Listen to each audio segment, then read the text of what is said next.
Hi, can you hear me?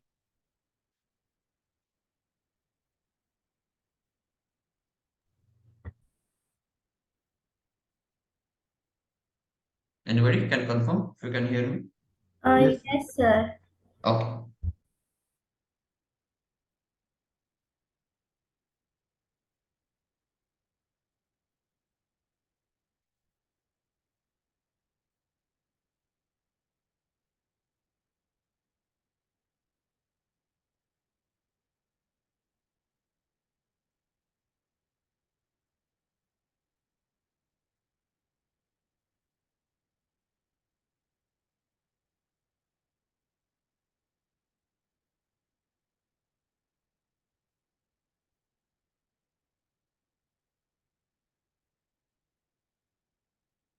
Right. I'm setting up my devices.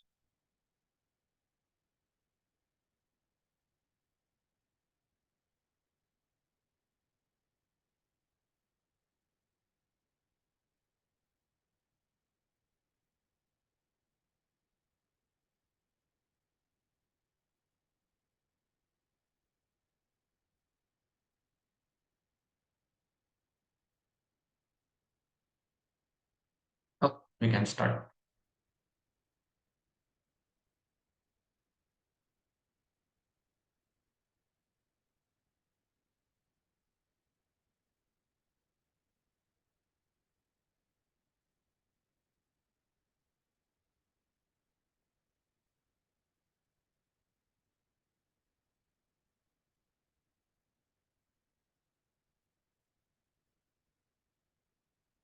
So last time we started to look at some geometry transformations.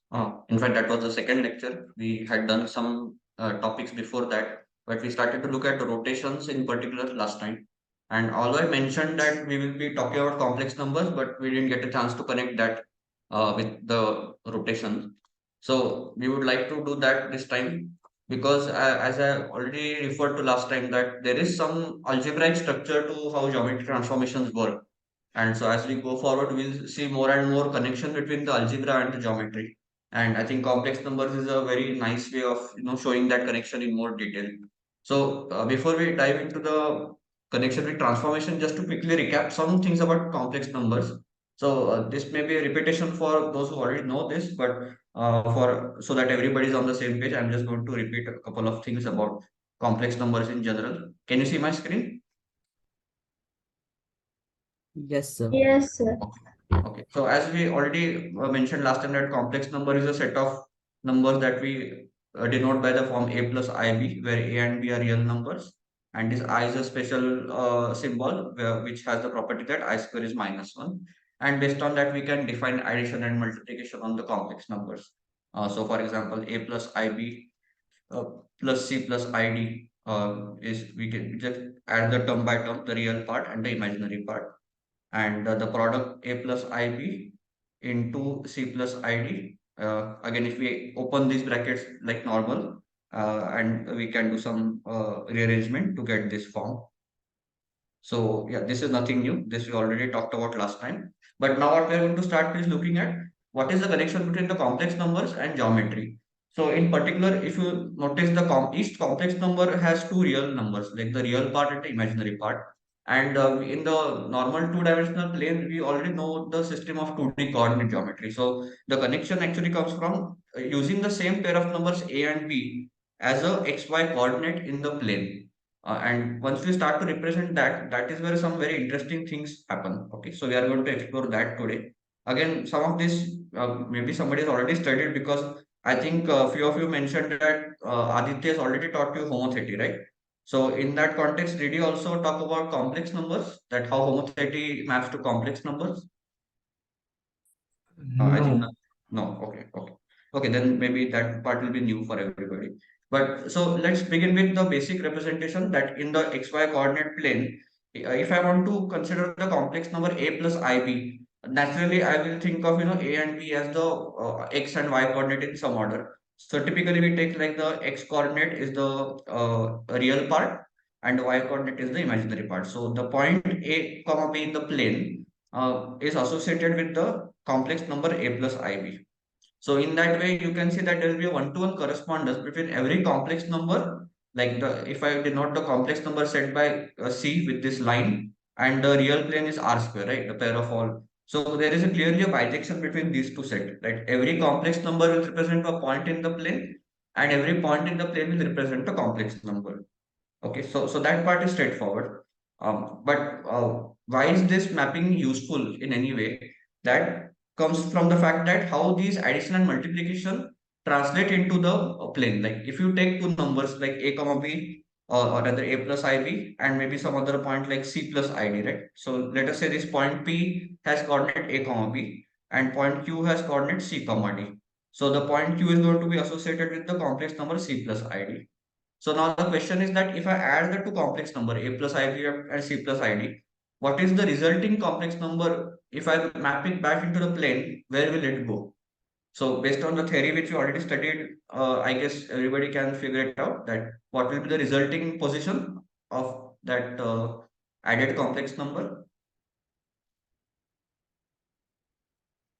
if we denote the origin by O.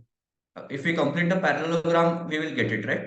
Because what is going to happen? Because we are adding the real part, right? We are adding the real part, which is like adding the x component and the x coordinate, and we are separately adding the imaginary part, which is the y coordinate. So the combined effect of both will be that, as if you can think of this OP as a vector, which you place on top of the point Q. So I'm just translating that in this way, and so this, if I call this point R, so this point R which will form a parallelogram. So this OPRQ is a parallelogram, right? And this point R will precisely have the coordinates of adding the two complex numbers. So if I, so a typical convention that is used in geometry is that we use the small letter for the point to denote the value. So basically, if capital B is the point A comma B, then small p is the complex number A plus IB. Similarly, if capital Q is the point C comma D, then small q is the value of the complex number C plus ID. So similarly, for capital R, the complex number will be denoted by small r, and in complex notation we can say small r is small p plus small q, right? Because the coordinate of r will be precisely x coordinate will be a plus c, and y coordinate will be b plus d. So this kind of a parallelogram law gets applied in complex number addition also. Okay. And so like if you move the point p and q in the plane, you can choose any two points in the plane as p and q, and if you complete a parallelogram, wherever the point r is, that is going to be where the addition of the complex numbers is. So already, like this is a very simple example, of course, but we can start to see that how geometry of parallelogram, or in general geometry, is going to have some connection with the addition of complex number, which is purely algebra. So the this like a duality of algebra and geometry we are going to see more and okay. So this was about addition. I think this is fairly straightforward. But what about multiplication? So, I mean, looking at the multiplication, clearly it is a much more complicated expression that, I mean, this AC minus BD and AD plus BC, there is no easy way to see that what will be the resulting output. Like if I take the same point P and Q, this time I multiply them, that will also create a new complex number, which will be some point in the plane. But what will be the connection of that point with P and Q? Okay, so that is a very interesting story, which we'll look at now. So for that, one additional thing which I would like to add is we already talked about this when I talk about trigonometry, right? That we can have multiple coordinate systems, like what we call the XY coordinate system is what we call it as a Cartesian coordinate system, right? Because I think it was originally formulated by somebody called Descartes. So that is why it is called Cartesian coordinates. But we had also seen another system called polar coordinates. Do you remember this from the trigonometry lecture? That we said that every point in the plane can be also denoted by a set of the distance from the origin, which we denote by r typically, and the angle found from the positive x-axis. So this is also a pair of two numbers which can be used to represent any point in the plane, right? And we had come up with a basic way of converting back and forth between the xy system and the r theta system. Okay. So just to quickly revise that, so it used to look like this, that so we consider the positive x-axis as the 0 degree line, and we always measure anti-clockwise. So like for example, a point which is located over here, let us say. Let me take it. Just looking at 45 degree. Okay, so something like this.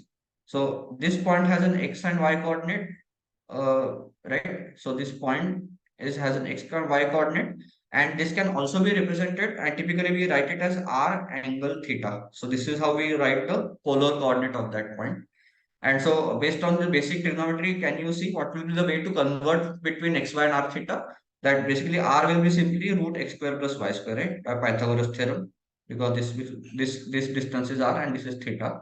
And if you look at the trigonometry of theta, so sin tan theta, which is the opposite side upon the adjacent side, will be y upon x, right? So if you know x and y values, you can use this to get r and theta. And the reverse is also possible, that if you know r and theta, you can compute x and y, because again, it will be like x will be simply r cos theta and y will be r sin theta. Okay. So yeah, I think I discussed this in more detail in the trigonometry lecture, but just to recap. So basically the point is that every point can also be represented as a in polar coordinates.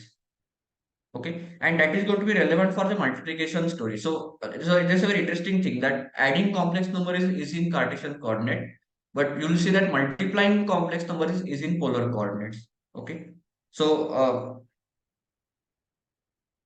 so now going back to the example, like a plus ib and c plus id, these two numbers, right? So let us write them in both systems. Let us write them in Cartesian coordinate as well as in polar coordinate. So my first, let me denote the first point by z1.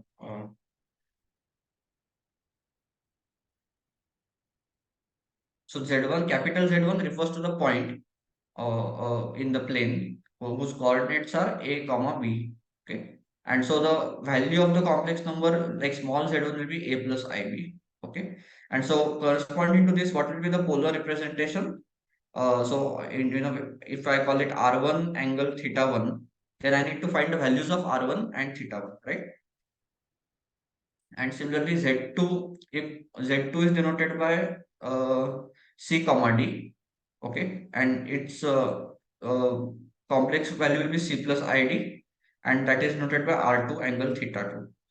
So the equation that we wrote above can be used to relate the values of A plus IB and C plus ID, and then the product like Z1 into Z2, if I call it Z3, and let us denote it by E and F, okay. So Z3 is E plus IF, and Z3 is going to be Z1 into Z2, okay, and so it will have some let us say R and theta. Okay. So we already know from the equation we wrote above that how these quantities are related, like how given A, B, C, D, you know how to find E and F. But now I'll give you some time to work it out, that can you convert this into the polar coordinate system and see what is the relation between the polar coordinates. What is the R1, R2 and theta 1, theta 2? How can they give us R and theta? Okay, so I'll just give you a couple of minutes to think.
Uh, Let me just introduce one small notation which will make it easier to write a few things again and again. So going back to this diagram of polar coordinates and Cartesian coordinates. So this point P, which we said that it has coordinates x comma y, and so based on what we already discussed that the complex number associated with that is x plus iy, right? And now based on these equations, like we know how to replace x and y with r and theta. So if we do that, I can also write this as r times cos theta plus I times r times sin theta, right? And if I take the r common, this looks like r in the bracket cos theta plus I sin theta. Okay, so this part inside, if you look at this, it's very interesting expression that the r which is pulled out is completely real. So the only imaginary component is inside the bracket, and there if you say it is a cos theta plus I sin theta. So the same angle theta, we are taking the cos and the sine of that. Okay, so this expression will keep on occurring again and again in our calculation. So every time writing cos theta plus I sin theta is a little bit cumbersome. So we have a shorthand of writing that. We write cis theta. Okay, so it is like cos plus I sin is captured in just one word. So I can write this as r times cis theta. Okay. Okay, so cis theta is a short form for this cos theta plus I sin theta, just to make things simple. Okay, so in this way, I can write this z1 and z2 as, so z1 can be written as r1 cis theta 1, and z2 can be written as r2 cis theta 2. But anytime you want to expand, you can you know how to back substitute the expression cos theta plus I sin theta. But just to make it easier, we are going to write it this way.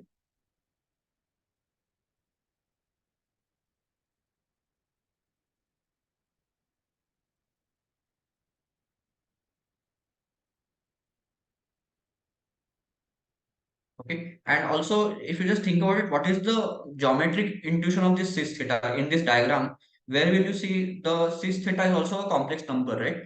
So where do you see it will lie?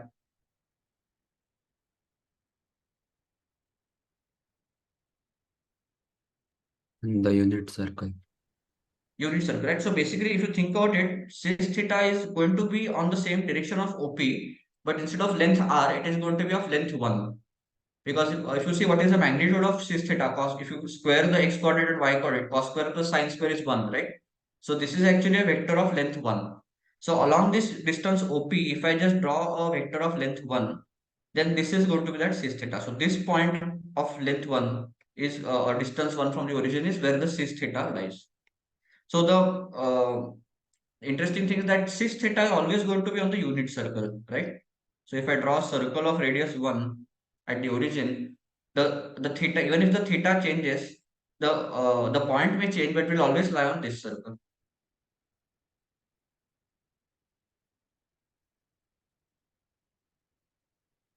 Okay. So can anybody tell me what are the values of r and theta in terms of r1, r2, theta 1, theta 2?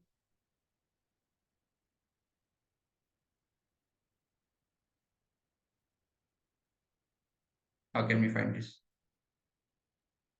So we are just going to multiply Z1 and Z2, right?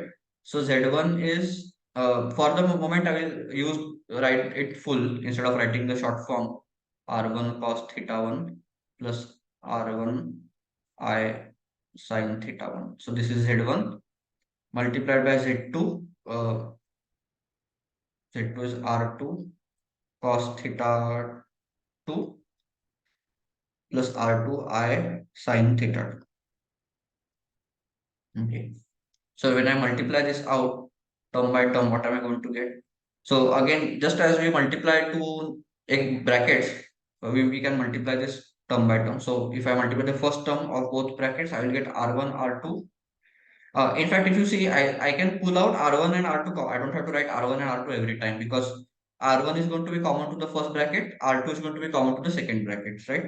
So let me just write R1 into R2 separately outside so that I don't have to keep repeating that. And inside the bracket, what we are going to get is cos theta 1 from the first bracket into cos theta 2 plus I, if you say this is I into I will become I square, right?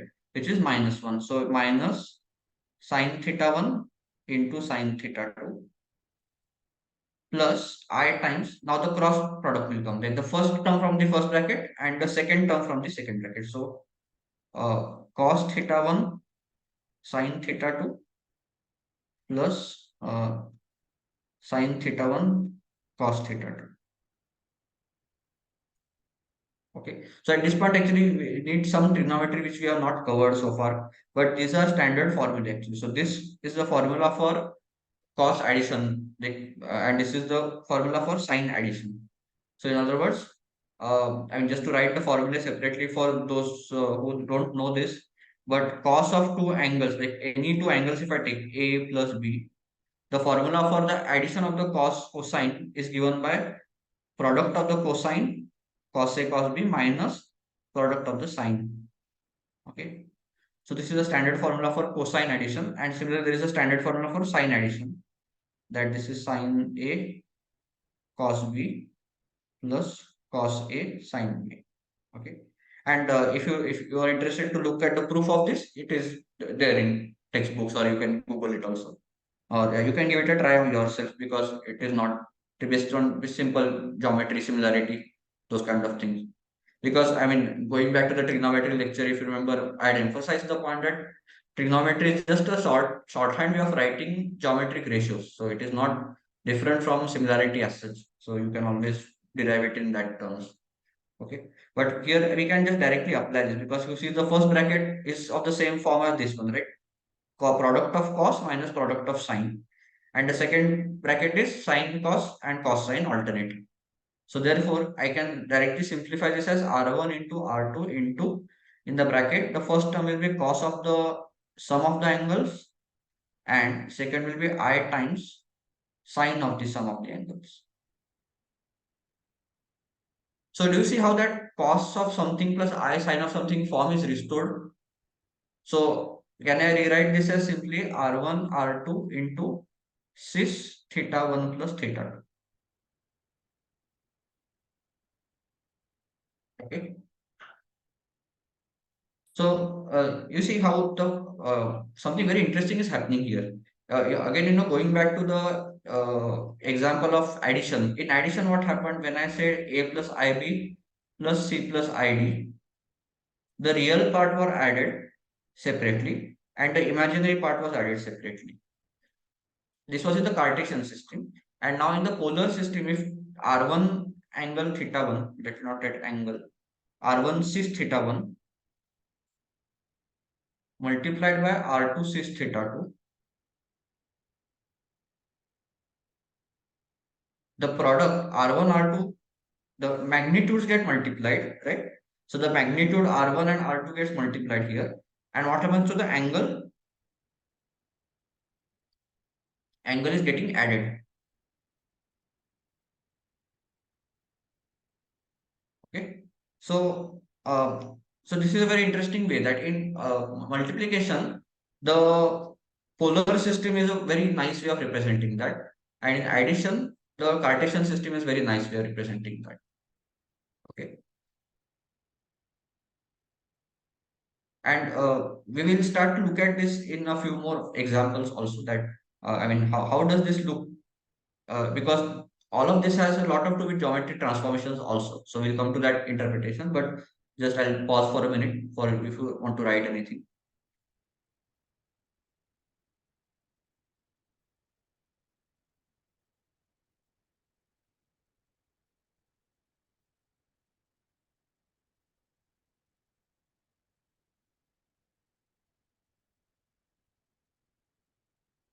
Okay, so let us see how to interpret this product in a much more detail, and particularly how to relate it to geometric transformation. So for now, let us drop the R1 and R2. Let us purely talk about cis theta 1 and cis theta 2, which means I'm going to take 2 points on the unit circle. Okay. So if I draw the diagram of the complex plane, and I'll just draw the unit circle. Okay.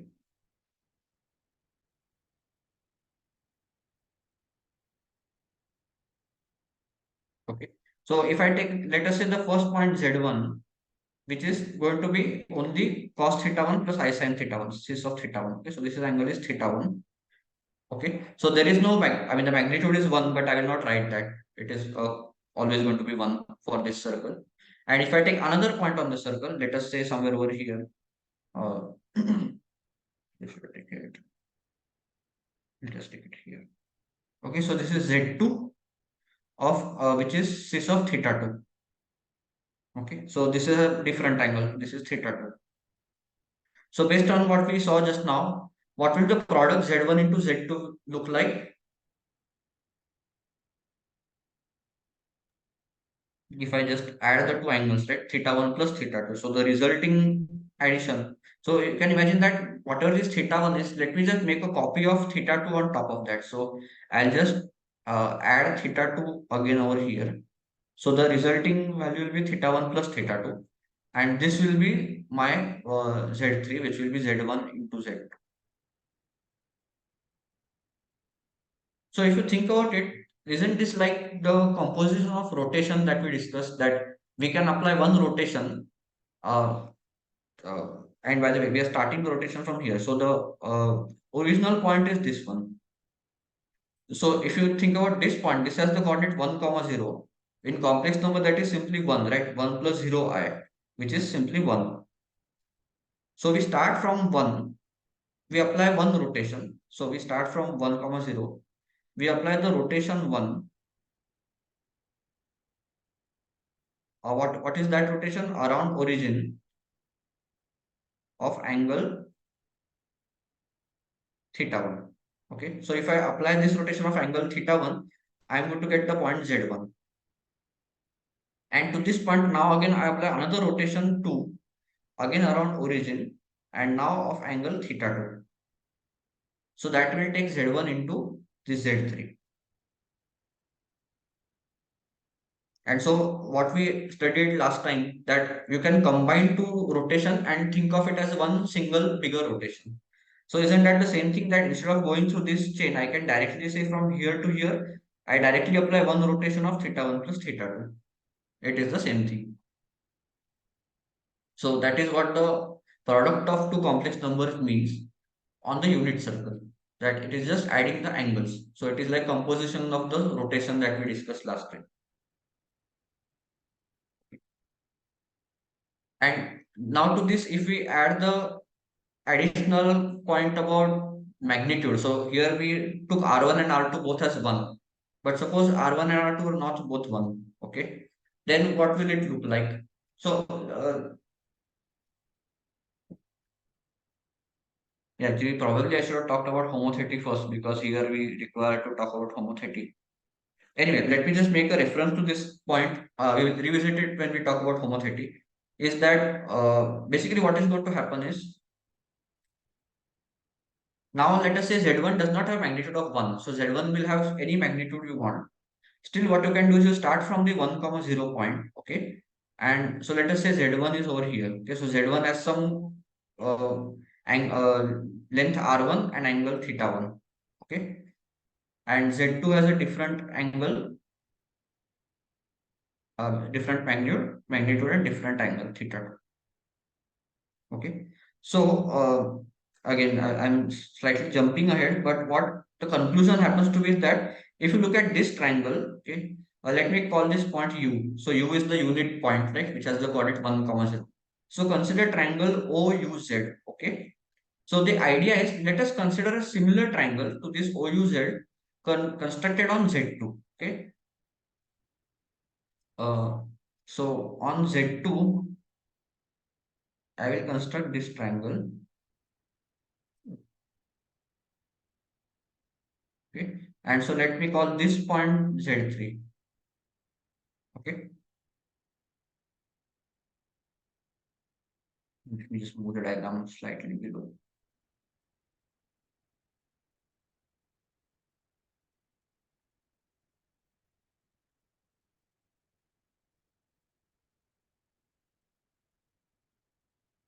Okay.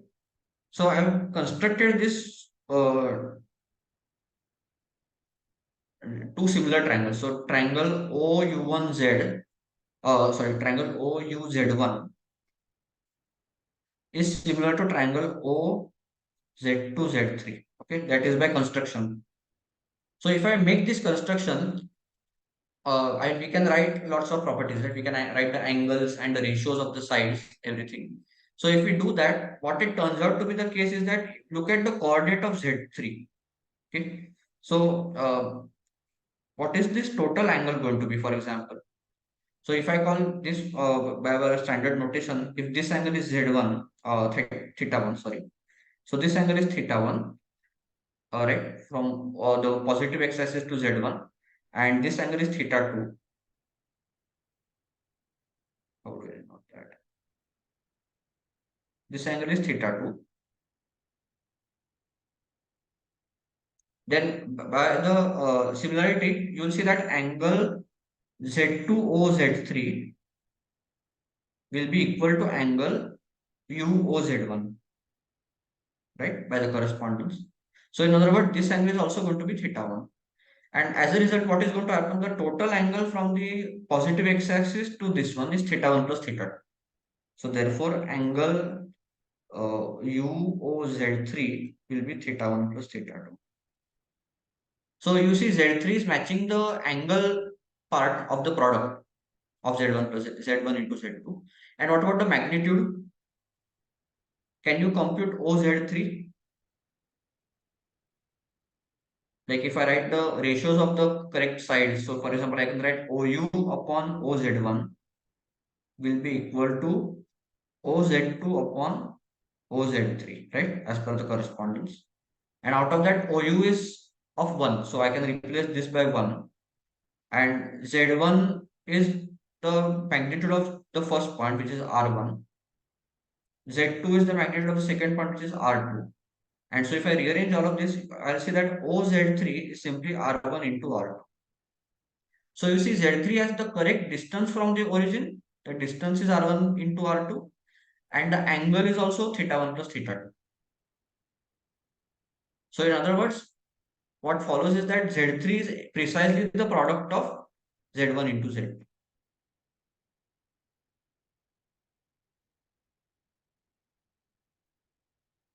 Okay. So in other words, what we are saying is that spiral homothety, which we generally apply in geometric transformation, can be represented as simply product of complex numbers. Okay. So just to summarize all the information that we have seen so far, like what is the connection of complex numbers and geometric transformation? So what we have seen is that adding complex numbers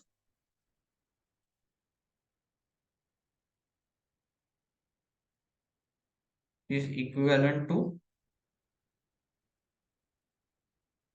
translation, right? The operation of translation, right? Displacement by vector is the same as adding a complex number because we saw the same parallelogram getting formed. Then multiplying complex numbers of unit magnitude. So when I say unit magnitude, I mean that the distance from the origin is 1. So it is on the standard unit circle is equivalent to rotation. And finally, multiplying complex numbers of any magnitude is equivalent to spiral homothety.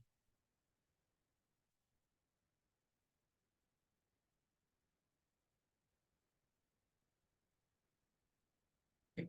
And we can continue this table. So as and how you are going to study more and more transformations, because at some point you will also study reflection, we'll study inversion. Actually, we have already studied inversion to some extent, but all of this will have their counterpart in the complex number processing. So you can always ask the question that what is the operation of reflecting a point in the plane or in a particular line? How does that affect the complex coordinate of that point? Or if I invert a point in a circle, how does that affect the complex coordinate of that point? So these are all questions that I will encourage you to try and answer. Okay, but this is a very powerful duality between complex numbers and geometric transformation, and this can be utilized in very interesting ways. So we'll see some problems where you can apply this concept very nicely. Okay, but this is the basic theory which I wanted to start with today. So any doubts in what we did so far? In particular, this diagram, I hope this diagram is clear that how the constructing the two similar triangles is giving us all the properties of multiplying to complex numbers.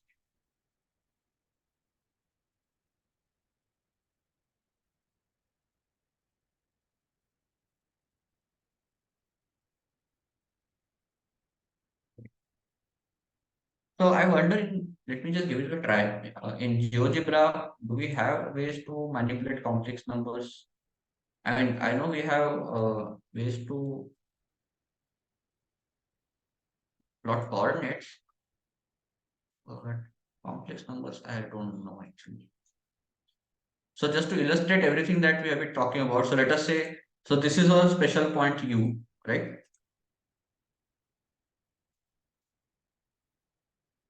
Okay, so this is our unit point U. This is our origin as usual. Okay. So let us do the simple job of adding complex number. I know this is trivial, but let us just take some complex number 2 comma 1 and maybe 1 comma 3. Okay. So these are point A, capital A and capital B. So we know that the complex coordinate which will denote by small a and small b, right? And so the expectation is that if I complete the parallelogram,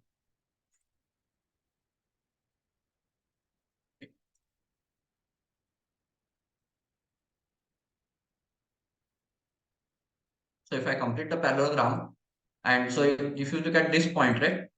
And should not be surprising to anybody that this is happening, but of course. So the point C, if you look at the coordinate of point C, it is 3 comma 4, which is precisely the addition of 2 comma 1 and 1 comma 3. That is 2 plus I, 2 plus 1 I and 1 plus 3 I. If I add it, I'll get this point. And of course, like if I move the point, it continues to follow that. Right. So this is where addition is very straightforward. And again, I hope you see the connection of translation over here. So in other words, what I'm saying is that the operation of adding a complex number b is the same as translating the vector 1 comma 3. Because when I translate a with that vector 1 comma 3, I'm getting the point c. Or similarly, adding the complex number 2 plus I is the same as translating with the vector OA. Because any point B in the plane, if I want to add the complex number, I am just applying this transformation, the translation, right? Like just to denote it as a vector. So like this is the vector of the translation that we're applying. Okay, this was about addition. What about multiplication? So let us multiply OA and OB. On paper, let us multiply OA and OB first, like numerically what we know. So A has the coordinate 2 plus I and B has the coordinate 1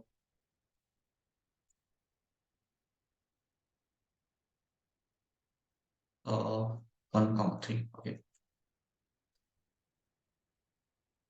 Okay. So if we multiply it with the normal way, like just by Cartesian system, okay. So then we'll get so this is A, this is B. So A times B will be equal to 2 into 1 minus 3 plus I times 6 plus 1, right? So that this is minus 1 plus 7I. So as such, looking at this number, it doesn't give us any idea that how is this going to be related. So the point it represents is minus 1 comma 7, right? So what is the connection of this minus 1 comma 7 with the point 2 comma 1 and 1 comma 3? Looking at this number, it is not at all obvious. But now let us go and plot this point minus 1 comma 7 and see where it is going. So minus 1 comma 7 is here.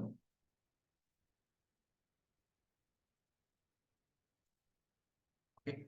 We don't need the point C right now. Delete that part of the diagram. So you see in the rough diagram also it is already looking like the triangle OUA and the triangle OBD. Do you see they are similar? Okay. And uh, so OUA and OBD are similar triangles. Of course, because I have plotted this point D by hand, if I move A, it will not move the diagram. Uh, but what I do is the reverse. Instead of computing the point D and plotting it, if I draw the similar triangle, right? Let me draw the similar triangle OUA on vertex B. So how will I do that? So for that, I will have to, there are some operations here. So first I'll do is this is a spiral homothency, which is a combination of a rotation and a dilation. So let me first do a rotation. Okay. So for that, let me first mark this angle. Okay, so this angle alpha is the one through which I have to rotate. So I will first rotate the point B.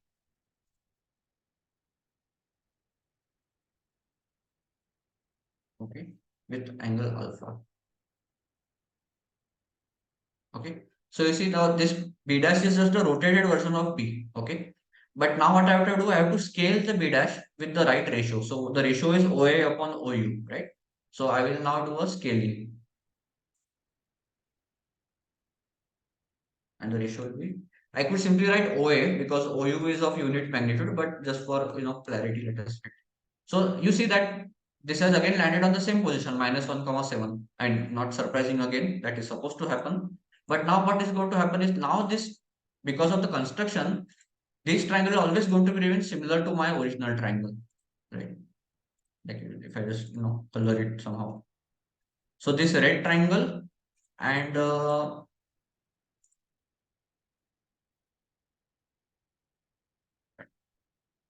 blue triangle, okay. And now what is going to happen? Now if I move the point A, you see how the, now let us say I'll keep the point A fixed, because the point I want to make is that multiplying by A is equivalent to applying this particular spiral homothency with the homothency of angle 26 point some degrees and ratio OA upon OU, whatever that ratio is. So now if I move the point B, look at what is happening. As the point B moves in the plane, the triangle shape does not change. And always this point B double dash is going to be the complex multiplication of A and B, right? Like you can choose any special points like this. Like for example, here B is 3 comma 3. Then you see that B dash, which is 3 comma 9, is exactly equal to product of A and B. Okay. And reducing it to the special case, like here I took point A as any point, but now let us take point A on the standard unit circle. So let me just draw the standard unit circle and move the point A to lie on that circle.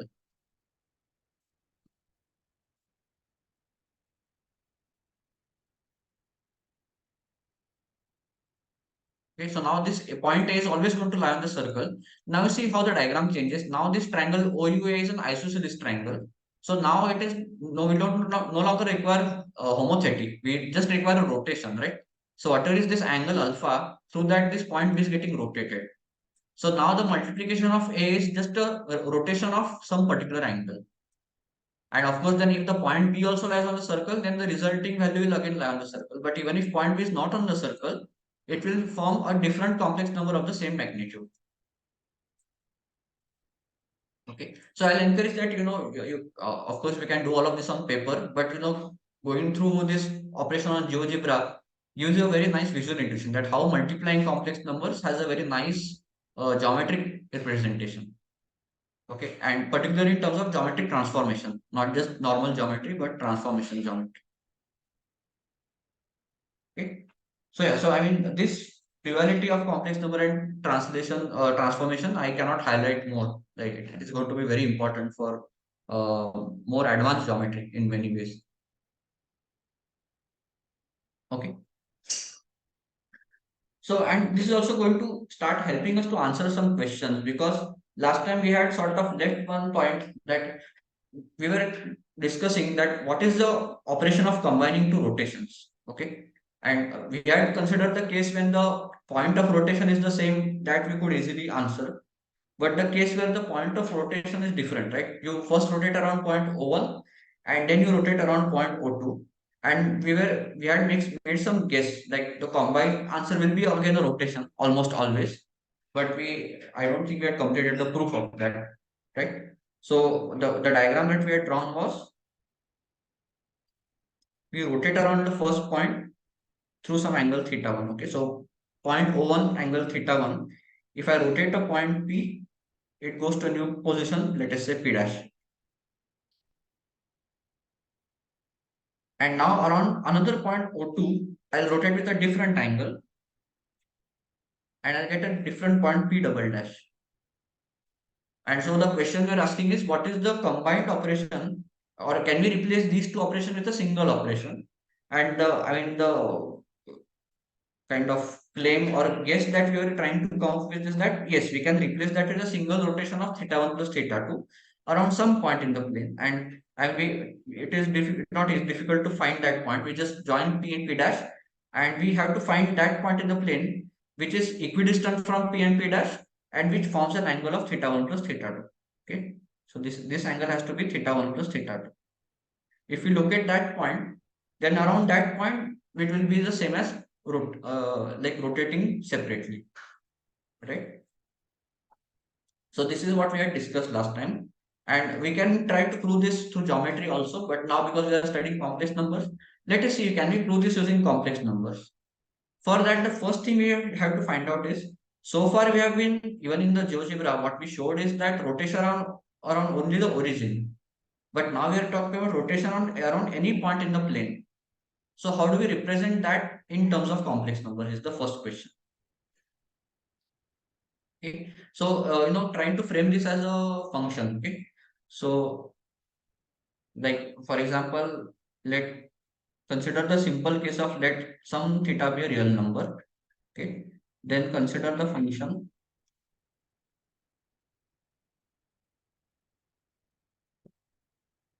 in the complex domain. Uh, I want to denote the rotation of theta, right? So I will write it as this is a very I don't know if there is any standard way of writing it, but I'll write rod bracket theta. So this is the rotation of theta. I'll also have to specify the point of rotation. So let me write rotation rod, the point around which I'm going to rotate. So this time it is the origin, right? So I'll just write 0. Why I'm writing 0 here? Because 0 is the complex coordinate of the origin, right? So around the origin, I'm going to rotate by theta. So this is a function from the complex plane to itself, right? So what I can do is I can apply rod of O comma theta to any point z, right? And that will give me some output point. Okay. So based on everything that we have studied so far, I think you can see that I can write the output of that is simply equal to z times cis theta, right? Because rotation around the origin through angle theta is the same as multiplying by cos theta plus I sin theta. So this is what we know already. But now what I'm going to ask you to try to find out is, now let us take any point. Uh, let us use some, I want to use that axis of, let A denote the axis. So let A be a point in the plane,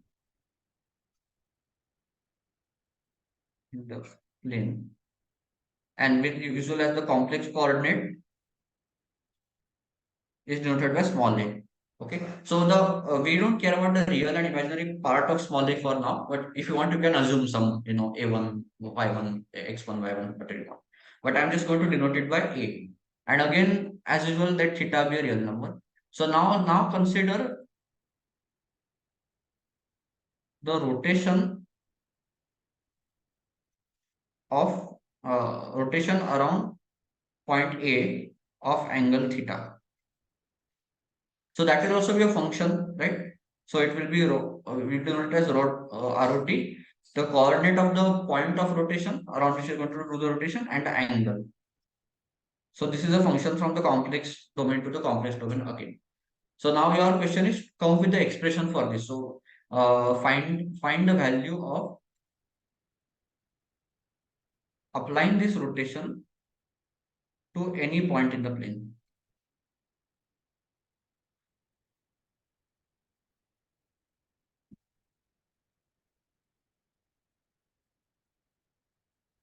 Okay, so again to clarify what is the diagram. So the point A is located somewhere in the plane and which has a complex coordinate small a. And if you have any other point, okay, so what we are trying to do here is, so this z represents the coordinate of any other point in the plane. Okay, so capital Z, which has a coordinate small z. Okay, now if I rotate this point around A through this angle theta, okay, let us say that maybe the theta is something like this. So this is going to result in a new position, right? If I call that Z2, right? So given the original complex coordinate small z, can you find the complex coordinate z2 is what we are asking.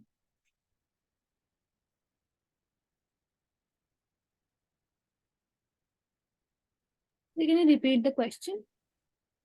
Sure. So this is the information given to you. You have a point in the plane, capital A, and you know its complex coordinate is small a. So now when I say complex coordinate, what do I mean? That small a represents some real part and imaginary part. So maybe the values of the complex coordinate are something like uh, sometimes they denoted ax plus I times ay. Okay, so this is the real and imaginary part of that value. But as far as possible, I don't want you to refer to the real and imaginary part separately. I want you to manipulate a complex number as a whole. Okay, like you know how to add to complex number, you know how to multiply to complex number, and you are given some angle theta. Now, if I take any point z in the plane, which has a complex coordinate of small z, and I rotate that around point A through this angle theta, I am going to get a new point Z2, right? So the question is, what is the relation of the Z2 with Z? Okay.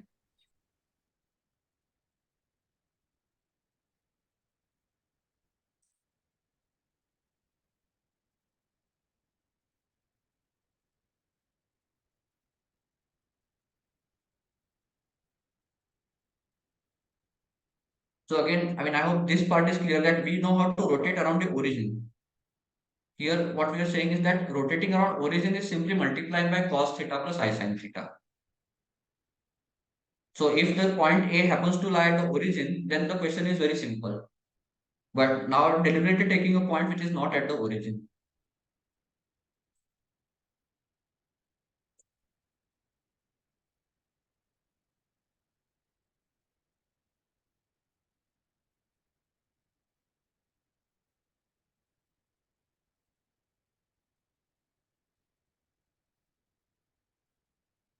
Yes, Raghav, you have the expression? Maybe can you just type it in chat? Okay, sir.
Yes, I think everybody has written the right expression.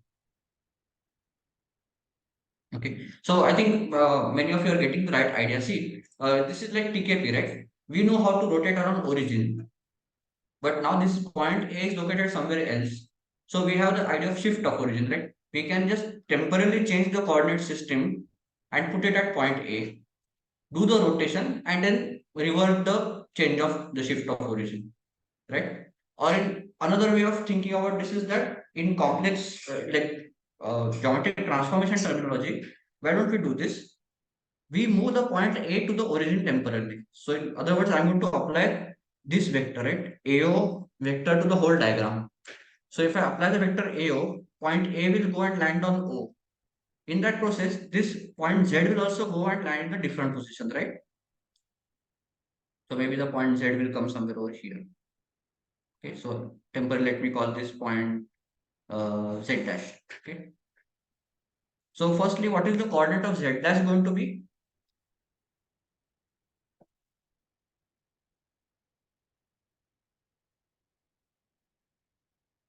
Because this is a parallelogram, so this is just like adding complex numbers, right? Or rather, in this case, it is like subtracting complex numbers. So if you think about it, the coordinate of Z dash is going to be the original coordinate Z, and the vector that we applied is minus A, because we are going from A to O. If we are going from O to A, the vector is plus A, but now this is minus A. So I can write the coordinate of Z dash as Z minus A, right? So now we have moved the whole diagram to point O. The point of rotation, the axis of rotation is also at the origin. So now we can apply what we already discussed earlier, that we can do the rotation around the origin of angle theta. So now when I do that rotation, this Z dash will go to some new position. Let us call it Z double dash. Okay. And we know how Z double dash and Z dash are related. So Z double dash is just going to be Z dash multiplied by cos theta plus I sin theta. Okay. So we perform the rotation, and what now we'll do? We'll just move everything back to the original position. So we'll again apply the vector OA, and that will take the point back to the desired position. So now applying the vector OA is simply adding small a, right? So if I combine all these operations together, what I'm going to get is Z2, right? Z2 is simply A plus, so why A plus? This is the last operation that we did. And before that, we had Z dash into cis theta. And now here Z dash itself can be replaced by this bracket. So if I again, rewrite, it is going to be A plus Z minus A times cis theta.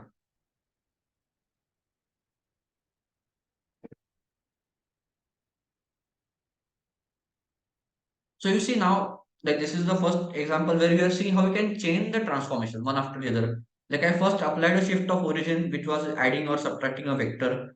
Then there was a rotation, which was basically multiplying by this term cos theta plus I sin theta. And then a final translation, which was again adding a. So see, the power of this complex number is that a single function now, and by the way, this is a function, right? So any input value Z will generate this output. So this expression which I was asking you to write, this is precisely that function, rotation around point A of angle theta. So this is a function which can be applied to any point in the plane, and the result is going to be rotation around point A, capital A.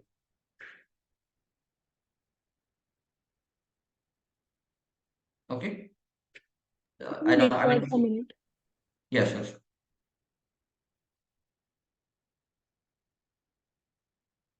Actually, yes, I know. I mean, there is a lot of content that we are covering in relatively short time, but I hope that you can try to follow. And if you get stuck, you can go back and watch the recording. By the way, I forgotten to upload the recording for last 2 weeks, but I will do that today.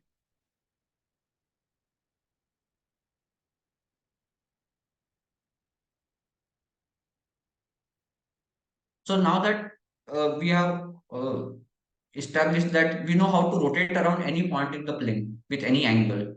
So the whole question is, if I apply this function 2 times, now you see in the complex terminology, it is very simple to finish that problem. That what is the result of applying two rotations one after the other around two different axis point. You see it is now very easy. It is just applying one function followed by another function in the complex numbers.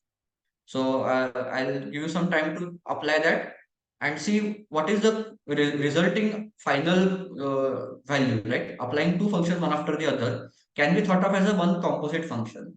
And if that composite function also has the same form, right? Then that will directly give you the fact that it is another rotation.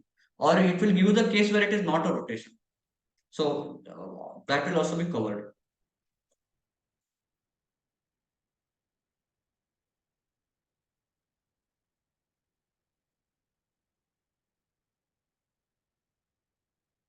Under what circumstance the combination of two rotations will be a third rotation, and in what case it will not be a rotation.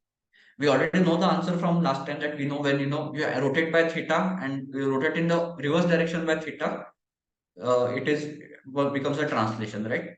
But now we have an opportunity to discover that independently with the help of complex numbers.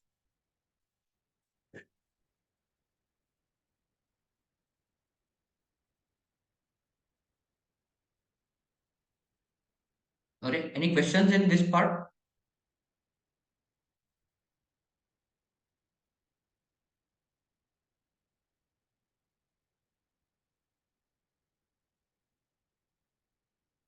And this idea of shift of origin is going to be very useful many times, that you want to do some operation in some particular region of the plane. You don't know how to do it there, but you know how to do it around the origin. So you shift the whole diagram to the origin, do the operation, and then shift it back. Even like those who are studying things like inversion, you may have questions like you want to invert around a particular circle in the plane. Okay, and so that circle is located somewhere else. Maybe this is a circle of inversion and you want to invert around this circle, some point around that circle. So what you will do, you translate the whole diagram so that the center of your circle comes to the origin. Then you scale the diagram so that the circle becomes a standard unit circle. Then you do the inversion. Then you reverse the scaling and then you reverse the translation. So you can do all of those operations one after the other and you can perform inversion around any circle of any point.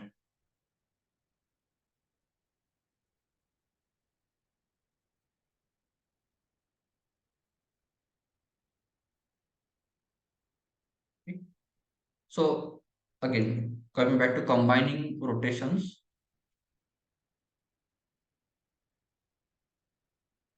around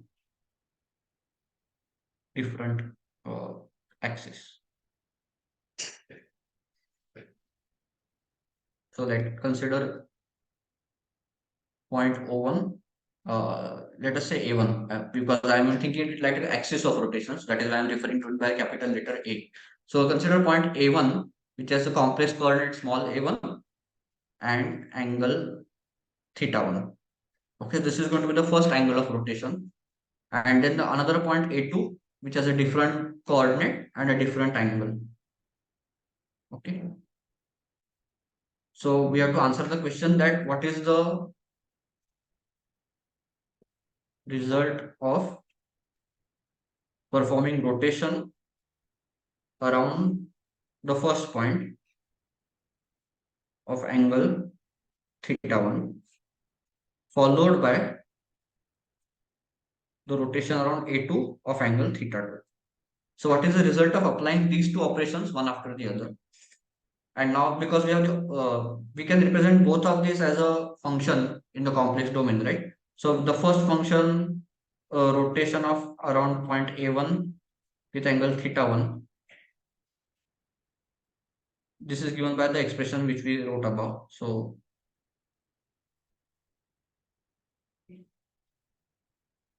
if as you start with any point z in the plane which has a complex coordinate small z, the result of the first operation will be simply a1 times a1 plus z1 minus a1 cis theta 1,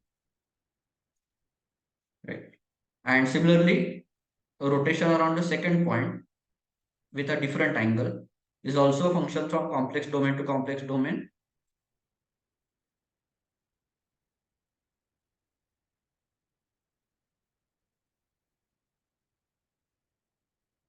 So now we have to answer the question, what is the composition of these two operations? So if I know composite a1 theta 1, and I'm going to write it in this order because we have already talked about it last time that we always compose from right to left.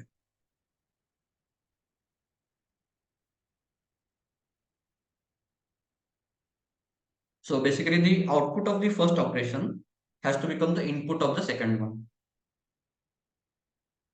And I hope the expression is manageable. I have not tried it so far. So what do we get here? So this will be basically A2 plus, now basically in this expression, right? Instead of, by the way, I should not have write Z to be Z. So here in the expression of the second rotation, instead of Z, this Z will be replaced by the output of the first operation, right? So this will replace the Z term.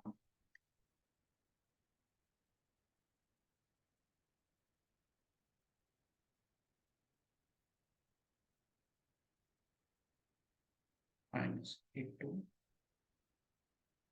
Okay, so this is going to be the result of applying, by the way, again, let me write Z.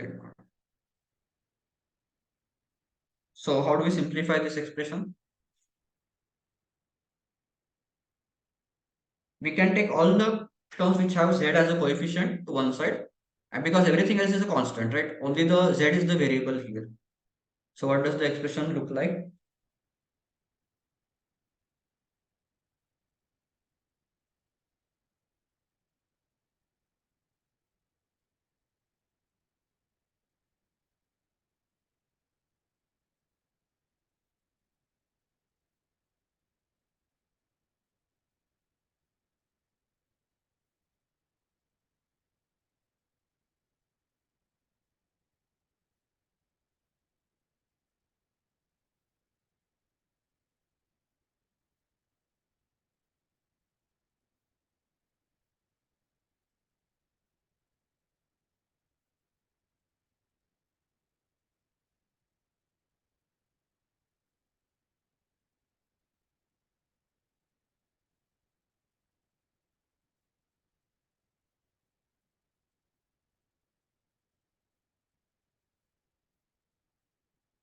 So now the whole question is, we got a big expression, but if our claim is that this is just a rotation around some third point, then it has to be restored back to the original form, right?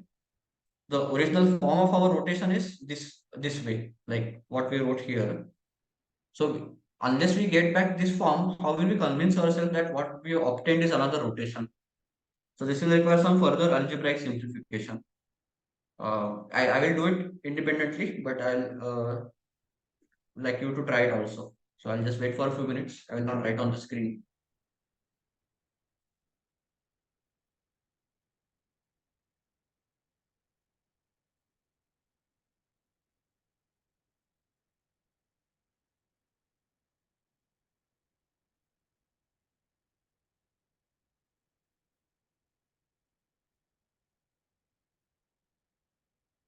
I mean, if our theory is correct, we expect that this expression should again become another rotation kind of expression. But looking at it currently, I don't have full confidence.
So should we write cis in the form of cos plus I sine and then simplify to see if we can get it?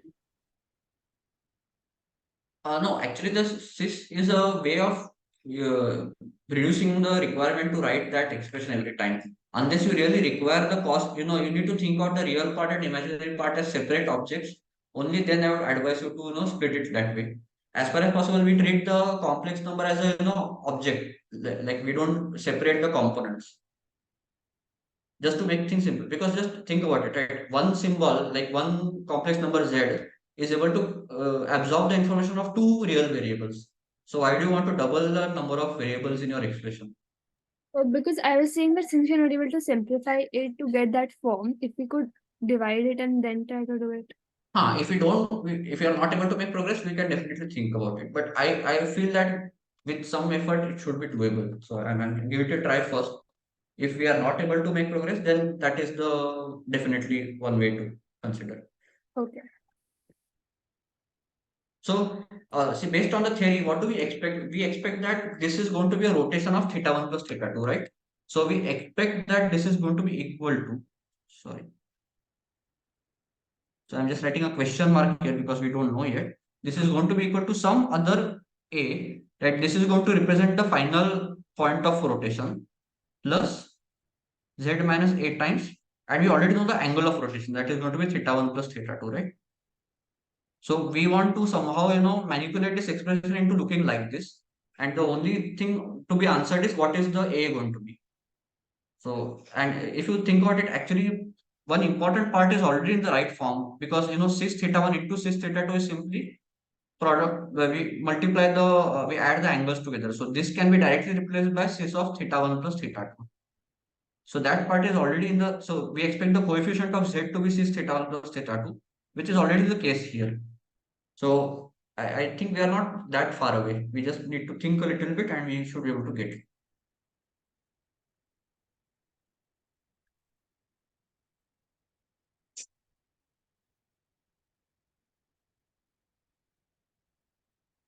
And before we proceed further, let me just check that there is no obvious calculation mistake anywhere in the steps.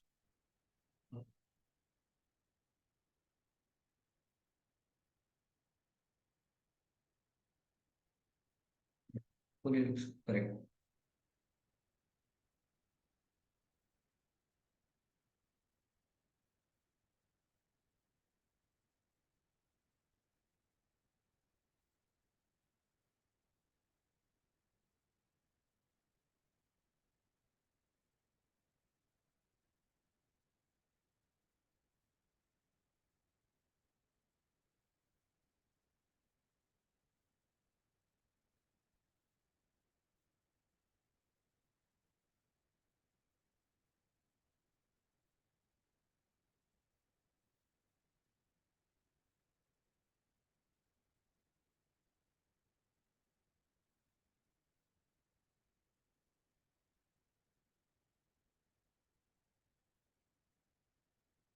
So actually what I see is that this part can be nicely factorized. Is able to see that? Um, no, I mean it is not. There is a way to factorize the first part, is what I'm seeing.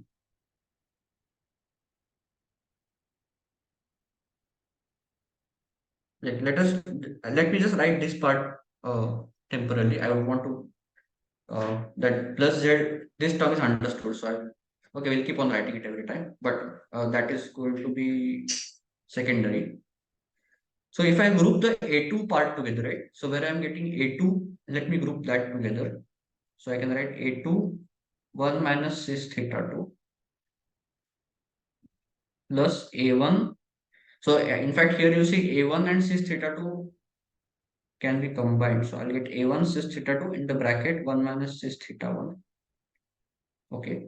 And plus the remaining term Z of cis theta 1 plus theta 2. Okay. And how does this help me?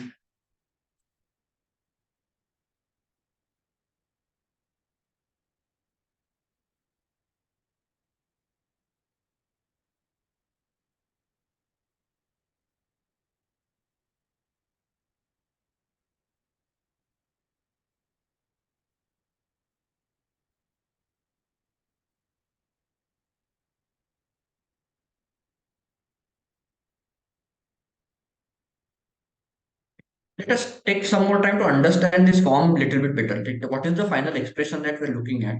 What are the properties of that expression that we want to, establish? So, of course, that has the term Z times cis theta 1 plus theta 2. That part we understood. But look at the remaining part. So, if I keep that aside, the remaining part can be grouped as A times 1 minus cis theta 1 plus theta 2. Okay. So, this expression is the key one. Because if you compare term by term, what I expect is that so this part is already captured over here. So the expectation is that all of this should emerge from this part. That is what I expect to happen.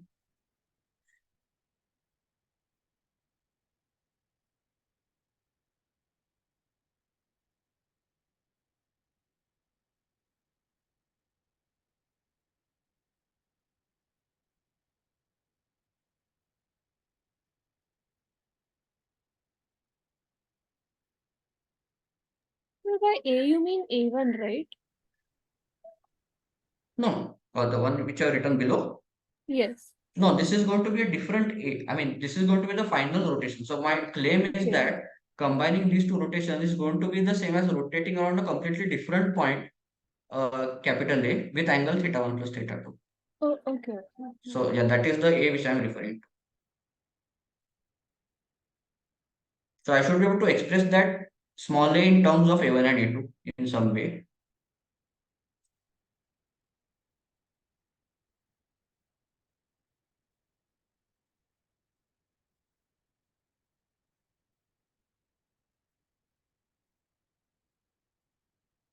Yes. But as what Anushka had said earlier, if nothing else works, we can always think about, splitting the cis theta in terms of the real and imaginary part and trying to work it from that direction.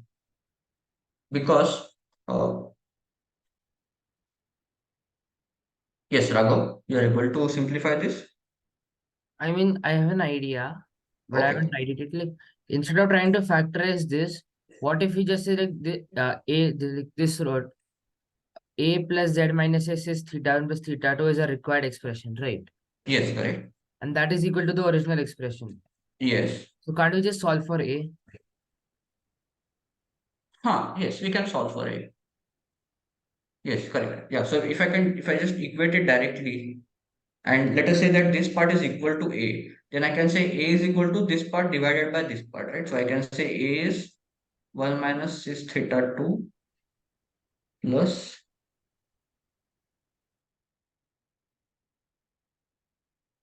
divided by, yeah, that is the right idea, I think. And you know why I think this is the right idea? Because which is the only case in which you cannot divide.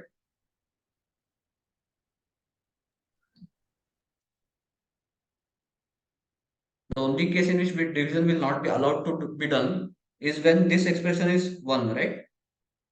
And when will this expression be equal to 1?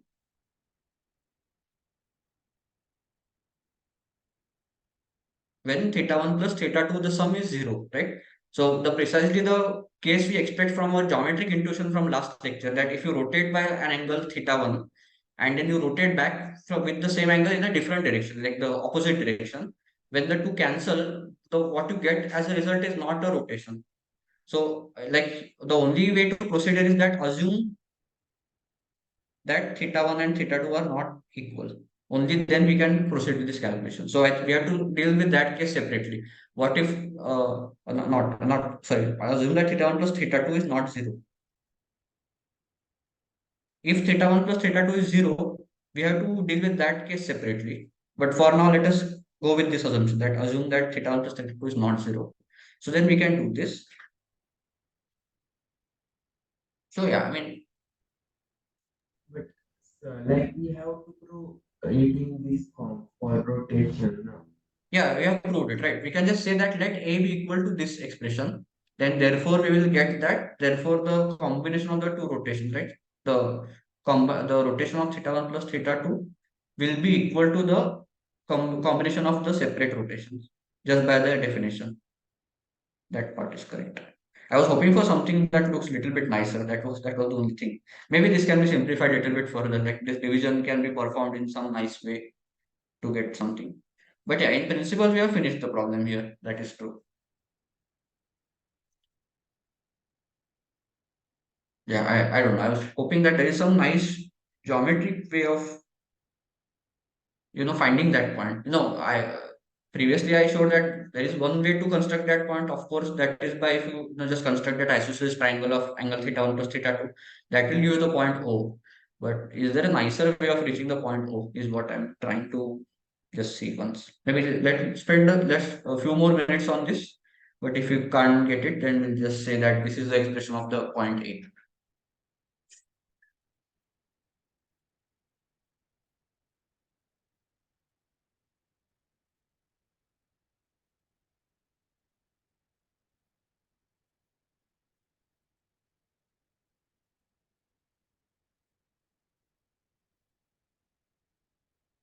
Okay, so let me try to simplify this further as. So now I'm going to simplify only A.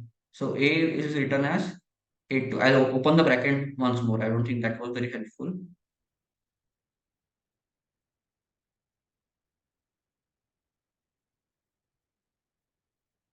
And what I want to do is, because I want to cancel something from the denominator, right?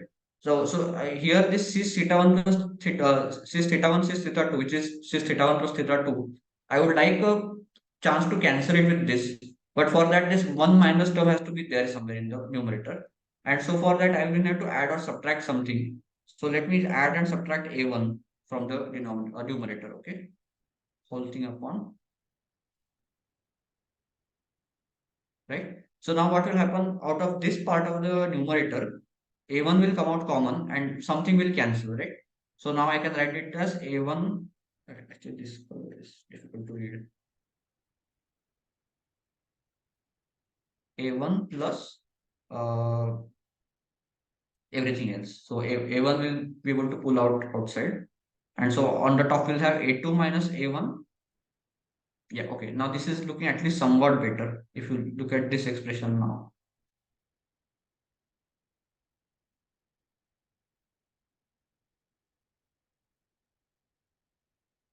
Because again, if you see now, again a2 minus a1 can be taken common over here. So this is going to be a1 plus a2 minus a1 times what will be the inside the bracket?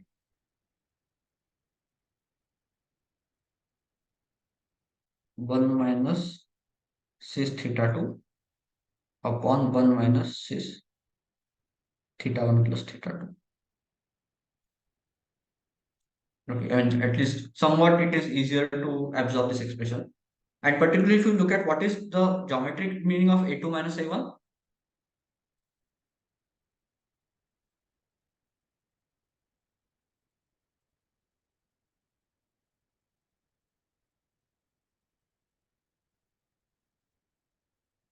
So a2 minus a1 is simply, if I denote the points as a1 and a2 in the plane, then you say a2 minus a1 is just this vector, right?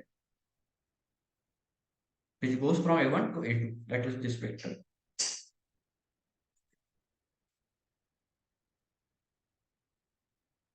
So do you see something very interesting about this point A? That expression is also somewhat like the rotation operation. Like if you look at the what is the form of the rotation, like it is typically the rotation of around any point and any angle. Sorry, let us say P is the point of rotation, and you apply the rotation of point Z. The expression of this looks like P plus Z minus P times cis theta. So if you compare this to this expression, this like the P over here is like A1, the Z is like A2, and again you get P over here. Except this part and this part, I don't know. That is slightly non-intuitive.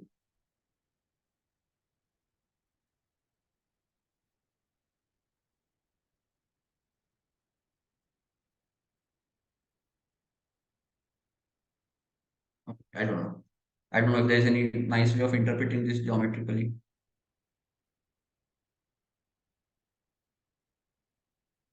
And what my hope was that what this expression should give us is that if I give you the point, the 2 points of rotation, right? Right now, see the construction that we have, right? To find out that point A, we have to take help of a third point, right? We take a third point P, we actually rotate it through the given angles, and then based on that, I can construct the that point A. What I was hoping is that through the complex number, we'll directly get a way of describing the point A based on A1 and A2. We don't need this third point, is what I was hoping, but it is not coming that way.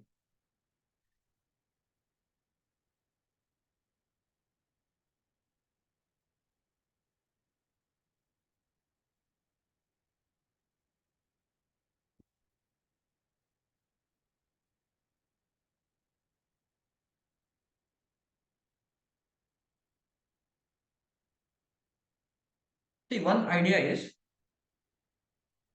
we are free to choose this point P anywhere we want in the plane, right? There is no restriction. So why won't we choose a point which will simplify our geometric construction? That here you have to rotate 2 times, once around A1, once around A2. But can you think of a position of the point P for which this is much easier to perform this operation of 2 rotation?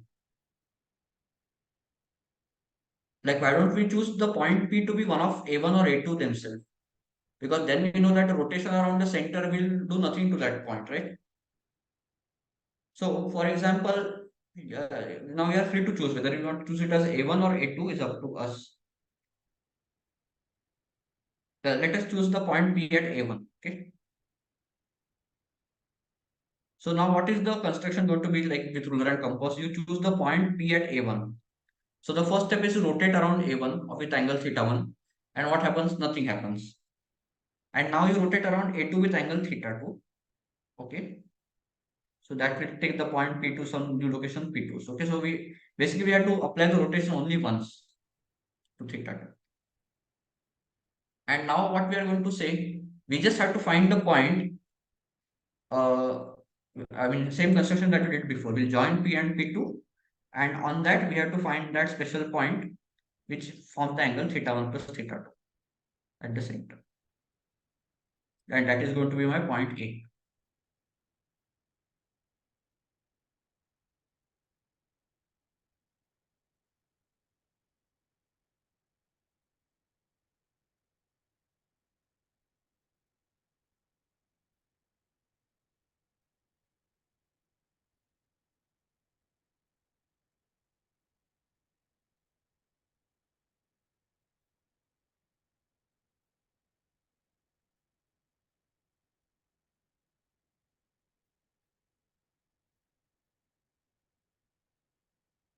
I think we are very close to making one discovery over here that how this expression I mean, what I want to suggest is that this expression is giving the exact same geometric construction process, but in an algebraic form. That is what I would like to discover, hopefully. So, like, if you were to apply this operation as a, what we did before, that to discover the rotation operation, we had to shift of origin and everything we had to do. So let us do that over here. So what we'll have to do first? I mean, I want to start from A2. Okay. So let us start from point A2. Okay. When I subtract A1 from A2, it is the same as applying the shift of origin. Uh, let us take the origin somewhere over here. Okay. So now what is going to happen when I subtract A1, it is the same as applying this vector A10 to A2, right?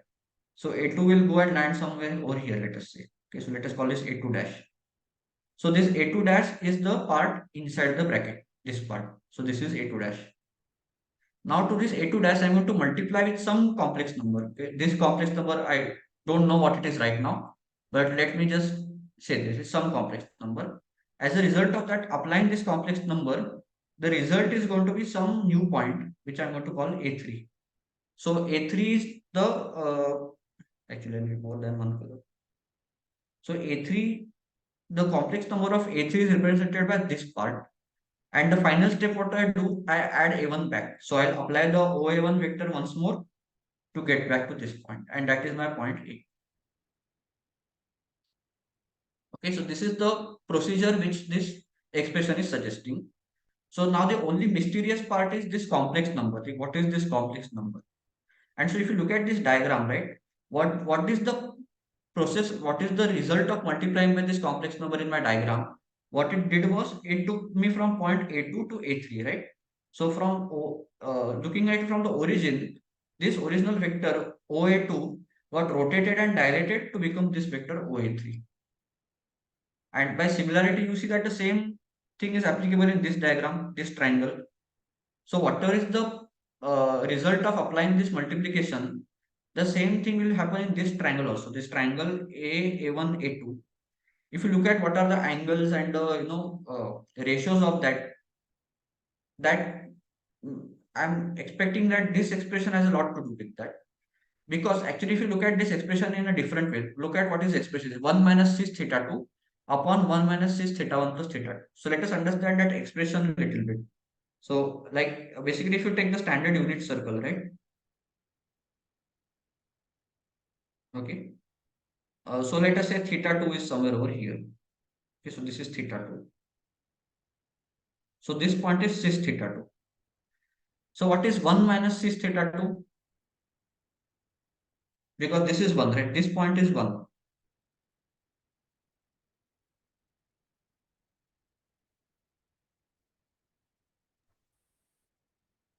So 1 minus cis theta 2 is basically from 1, you apply the negative cis theta 2. So you apply this vector in the opposite direction.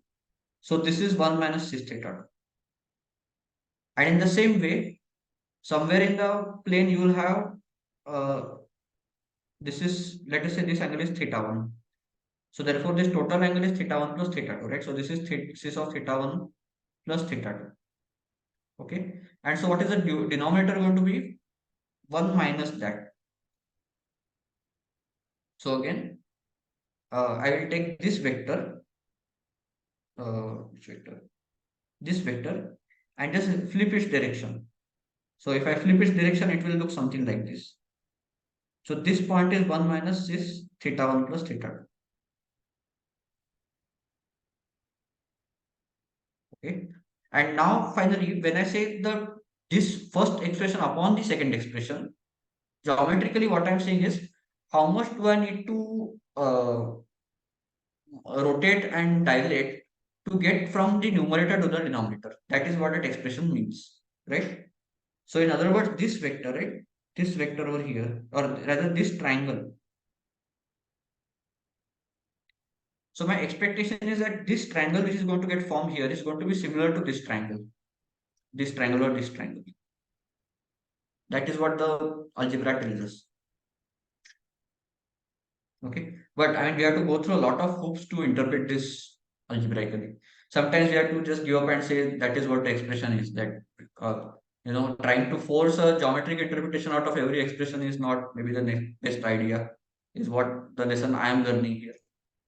But honestly, I have not given up yet. After the lecture is over, I'm going to continue chasing this, and I want to find a way of describing A purely in terms of A1 and A2 without making reference to a third auxiliary point.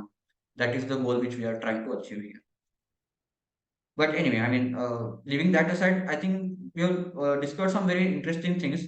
I mean, this was the surprise for me. Like, I was expecting somewhere this will come, right?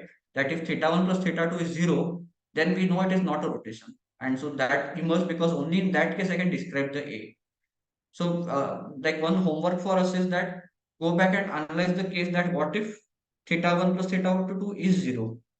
What is the calculation going to suggest then, right? What happens in that case? That is one thing which is kind of open-ended. We have not answered that fully. Okay, but that is the homework for you. Okay. But anyway, I mean, I hope this has given you some flavor that how complex numbers can interact with geometric transformation and like how there is a back and forth exchange between the two. But now we have to answer the question that is it useful to solve any problems? Like, for example, we have established that the combination of two rotations is one more rotation. So what? If that is helpful for us in any way, then we can use that information. So if we go back to the question I had suggested last time, you remember the construction that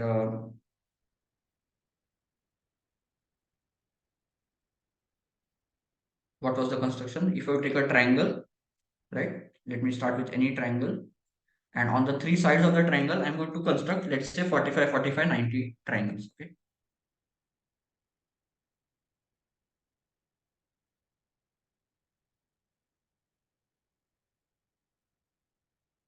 Okay, so if I construct this kind of isosceles right angle triangles on all the three sides, okay, and the question was that I will not give the points ABC. I will give these points if I call them PQR. Okay. I am going to give you these points PQR. Okay. So in other words, in the plane, what is given to you is just these 3 points P, Q, and R. And from that, you are supposed to construct the ABC again. So how will you locate the triangle ABC given these points PQR? So anybody who has thought about this problem and knows how to solve it?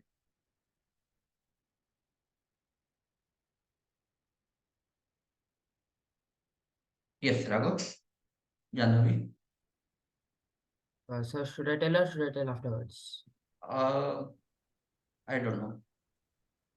And we can discuss actually because we already those who want to try it, you may already try it over the weekend. Okay, so like my idea was like we can take a rotation from Q Okay. like with angle 90. So then that would send point C to point A, Yes. and then consider another rotation R, which will send point A to point B. Yes. So then these two rotations can be composed with to one rotation, a single rotation. Yes. And then you consider another rotation P, which sends point B to point C. Then you Okay. compose those two rotations, Okay. which will result in a third rotation. Yes. But if you see that after these rotations, in a rotation, there's only one fixed point. Yes. So then, and here also, if these two rotations have one fixed point, that is C. Yes. Correct. So then C would be the center of the rotation. Yes. Correct. Yes. Jannavi, was that the same idea or something different? Yes, sir. Same idea. Same idea. Okay. Yes. Anybody else who has a different approach? No. Okay. So yeah, that was the expected approach. Correct. So what we are observing here is that because of this right angled isosceles triangles, right? We can describe the diagram in terms of the rotation around the points PQR. So what I can say is that uh, let me start with the point P. So I write it like this: that if I start with point B and apply this rotation, so rotation of so generally speaking, we like to do rotation anti-clockwise, but so I'll call this minus 90, okay, because this is a clockwise rotation, so I'll call it minus 90 degrees around point P. So you see, if I rotate the point B around P with the angle of minus 90, the point B is going to go to C. So this is one rotation. And see, the key point is that the operation itself, I don't know where the point B is, but I know where P is, right?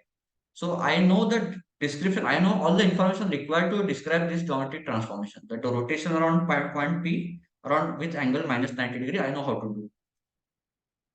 And then if I continue this chain, if I rotate point C around Q, again with angle minus 90, so minus 90 degree around C, no, around Q, sorry. So then C will go to A. And if I do this one more time, rotate around point R, again with angle minus 90 degrees, the A will come back to B. So in this chain, this is a very interesting chain. See, I don't know where the point B, C, A, I don't know where they are. But I know the operations which I am performing. I know the points PQR around which I am going to do the rotation. And based on all the theory that we've seen so far, that we can combine the rotations to form a larger rotation. So like the first two rotations can be combined to a rotation of minus 180 degrees, or which is the same as plus 180 degrees. And then, by the way, I mean, even if you combine the first two rotation, you will see something interesting will happen. What will happen as a result of combining these two rotations? What will be the uh, combination of these two rotations will be another uh, rotation of minus 180 degrees, around which point, where will that point of rotation go?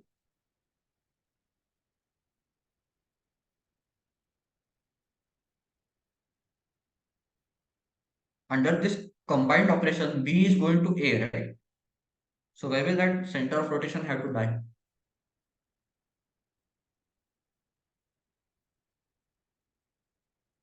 Midpoint of A. Midpoint of AB, right? Correct? Because that is the only point. So if I consider the midpoint of AB, so after doing combining the first two operations, what I'm going to get is the midpoint of AB. But that is not sufficient to draw the triangle, so we have to continue. So now to this rotation of minus 180, I will also combine this rotation of minus 90.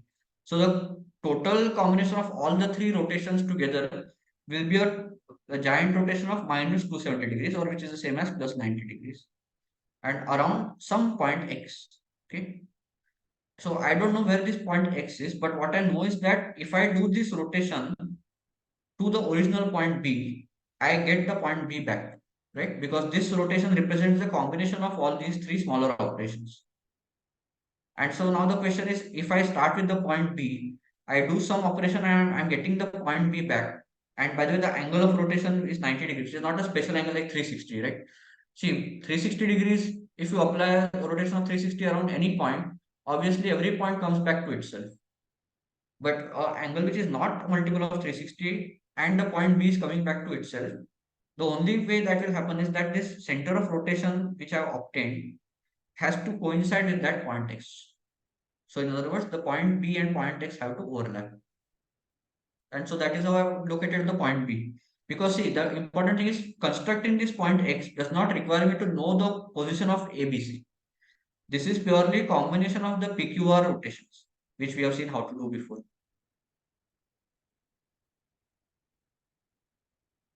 Okay, so I this is didn't the exactly thing. understand it. Sorry, you want me to repeat this? Yes, sir. Okay. Why don't I actually show this in GeoGebra? Maybe that will make things clearer. Okay.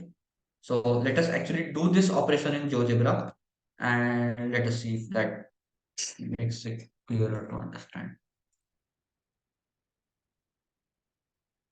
So what I'm going to do, I'm going to start with any 3 points PQR. In fact, I will not even choose ABC to begin with. Let these 3 points be my PQR.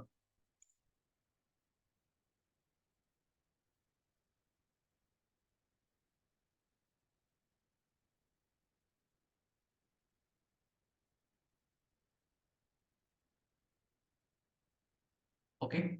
And so the process which I'll follow is I'll start with any point in the plane. Okay. So this is like a random point. Let me call it Z.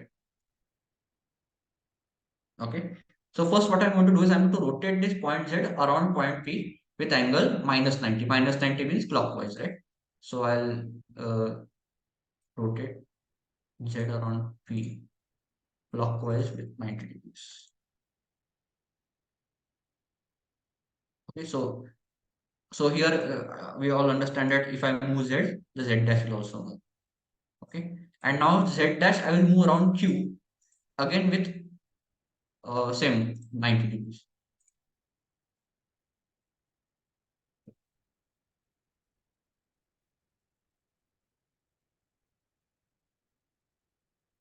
Okay, so I've rotated Z first to Z dash and Z dash to Z double dash. And I can do this with ruler and compass. Like this is just basically constructing isosceles right angle triangles. So anybody can do that. And so now if you look at as Z moves, how does Z double dash move? And let me know enable tracing for all the points. So you'll see the relation here. Okay, so I've given different colors to all the 3 points. And let me enable tracing. Okay. And so now as the point Z moves, what is happening? No, I'll just move Z point anyhow I want in the plane. So as Z is moving along some trajectory, what is Z dash doing? Z dash is also copying the same shape, but it is clearly rotated 90 degrees. And Z double dash is also copying the shape, but it is rotated 90 degrees from Z dash. So effectively from Z, it is like a 180-degree rotation. And you see when this rough diagram, there is clearly some unknown point of symmetry in the center, somewhere in this region, around which I can directly say that Z double dash is the 180-degree rotation around that point. Maybe that point is located somewhere over here, roughly speaking. So you see, as a whatever movement I do of the point Z, right? This point A is acting as like that center of symmetry. And based on the theory that we saw earlier, we expect that point to be the midpoint of AB. Okay, and let us see that ultimately whether this point A I have just plotted randomly, but roughly speaking, it will be somewhere in this area, right? So starting from Z, I got Z dash, and starting from Z dash, I got Z double dash. And we are going to do this one more time. Now we are going to rotate around point R. Again, same thing. So I'm going to rotate Z double dash around point R with clockwise angle 90 degrees. So I got this point Z triple dash. Okay. And so the point we are making now is that if I had drawn that triangle ABC, right? If I go back to this diagram, okay, in the triangle ABC, if I start with point B, I don't know where the point B is located, but if I apply the first rotation, it will go to the point C. If I apply the second rotation, it will go to point A. And if I apply the third rotation, it is going to come back to point B, right? And what we are saying is that going from Z to Z triple dash directly can be represented as a single rotation of 90 degrees. around some unknown point, right? So let me try to locate what is that unknown point around which a rotation of plus 270 minus 270 degrees, which is the same as plus 90 degrees, right? Which is a clockwise 90-degree rotation. So let me draw that point over here. So how will I draw that point? I'll draw the perpendicular bisector of this. So I have to choose a suitable point on this perpendicular bisector around which it will form a 90-degree angle. So maybe multiple ways to do it. Let me draw the circle with that as a diameter.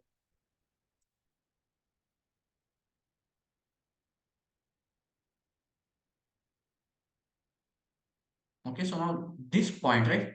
And okay, you see GeoGebra is very nice. It gave me the correct name point B, which is going to be the case. But that is by accident because this was point A. But anyway, let me hide this point. This point is not, the construction is not important. So I'm going to hide the objects. But now observe what is happening. Again, tracing is enabled for everything, right? And let me give it a different color. Okay. Now, based on all the theory that we have studied so far, what we expect is that this B is the center of the combined three rotation. See, we obtained Z3 triple dash through three different rotations. First, I took Z, Z became Z dash became Z double dash, and now Z double dash will become Z triple dash. But the way the theory works is that now if I move Z, you see as if the operation is just rotation around B with angle minus plus 90. The Z triple dash is behaving like that, right? And that is what we expect from the theory, that the combination of three 90-degree rotation is one 270-degree rotation. But now in particular, see the only point in the whole plane in this diagram, the only point in the whole plane which after these three rotations come back to itself has to be the point B. There is no other point which has that property. And so what we are saying is that this point B which you have obtained is the vertex of that triangle. And so now what I'm going to do, I obtained one vertex of the triangle. Now can I obtain the remaining three vertices? Just by applying that rotation to the point B. So let me rotate the point B through, I'll first rotate point B to get the point C. And now I'll rotate point C to get point A. And now let us check whether really this triangle, triangle ABC, we are claiming, if I create a 45, 45, 90 triangle around this triangle, does it go on the points PQR? In the diagram, it is looking like that, right? Roughly speaking, triangle PBC looks like a 45, 49, 90 triangle. By the way, PBC is a 45, 45, 90 triangle, obviously, because that is how we obtained point C. We started from B and rotated it, so we got C. So there is no surprise that this triangle is a 45, 45, 90 triangle. Similarly, there is no surprise that this is a 45, 45, 90 triangle because that is how we obtained point A. But the surprise is that simultaneously the last one is also 45, 45, 90 triangle, right? And now, of course, this is GeoGebra. So if I move the point PQR, see everything is going everywhere. But these triangles constructed outside are always 45, 45, 90 triangle. And now going back to check the operation of the first two rotations, right? The first rotation we took Z to Z dash and Z dash to Z double dash. We were saying that that is a combined rotation of 180 degrees around some point. And where is that point lying? It is exactly the midpoint of AB. So you see how all the theory is, matching for expectation. And so now you see that, when I move this Z, so notice that I did not construct Z double dash as the rotation around the point D. But it is turning out to be that way because of the fact that combining two 90-degree rotation is the same as one 180-degree rotation directly. And so, I mean, honestly, it is just fun to play in the plane. Like you create any diagram, you see that same diagram, this same shape is getting copied everywhere. The same shape is copied everywhere, just with some rotation and translation. And that is precisely why we call this a congruence transformation, right? If I form a square over here, it is going to create squares everywhere. If I form a pentagon over here, it is going to form a pentagon. So that is why rotation is called a congruence transformation. Okay, but I hope the procedure is clear what we have to do. If anything is not clear, I'll just suggest that go back and watch this part more closely, more carefully, and actually try the construction. Then that is the best way to familiarize yourself with the idea. Okay. But you see the power of this method. Was there anything special about a 90-degree? That couldn't you have done the same thing for any other angle? Like if I ask you a different question,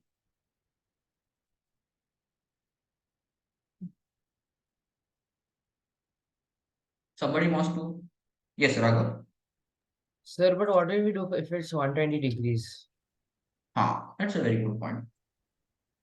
That is a case which has to be handled separately. That I agree.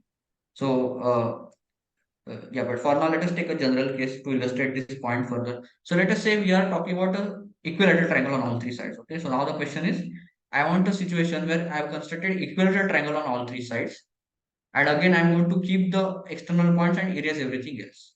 So, if I just keep the outer points and erase everything in between, now can I draw the triangle again? So, I hope that everybody can do it now. Now we are talking about 360-degree rotations. So in fact, now it is going to be very simple because combining 360-degree rotation is just a simple 180-degree rotation. So in fact, you are going to directly get the like whatever, let us say the starting point is Z. You do this operation, you get Z triple dash. So now you just have to find that point around which a 180-degree rotation will directly take you from Z to Z triple dash. And that is just going to be the midpoint of that segment. Okay, so that is how you can locate one vertex. And again, nothing special about 60-degree. You can choose any angle you want. Nothing special about triangle. Last time I told you that why don't we solve this problem for 2023 sided polygon? Same thing will happen, right? Suppose you have 2023 sided polygon, and on each side you construct this triangle. Of course, it will take a lot of time to do the problem, but it is possible that so around point P1 you rotate to 90 degree, around point P2 you rotate to 90 degree, around point P 2023 you rotate to 90 degree. So the combined operation of this 2023 rotation is a single rotation of 2023 into 90 degrees around some point in the plane, right?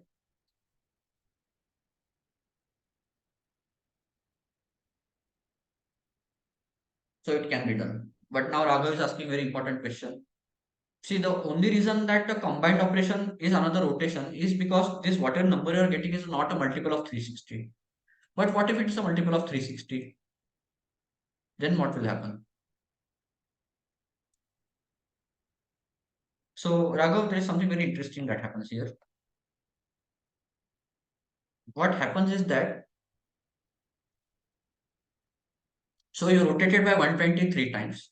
Okay, you started with 1 point, you rotate with it 3 times. Do you see that you are going to come back to the same point every time?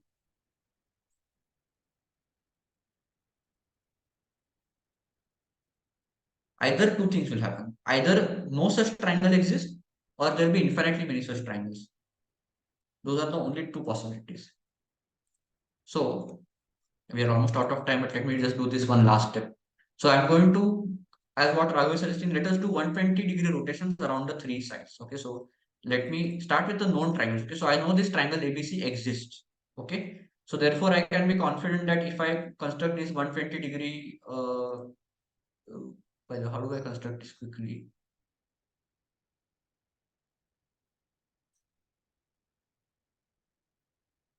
Let me just draw equilateral triangles and I'll take the what we say centroid of that triangle. Okay, so I'll just draw equilateral triangles and maybe I'll take the circumcenter.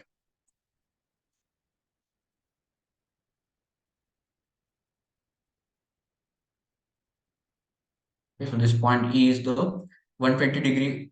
So around point E, rotation of 120-degree will take point B to point C. Okay.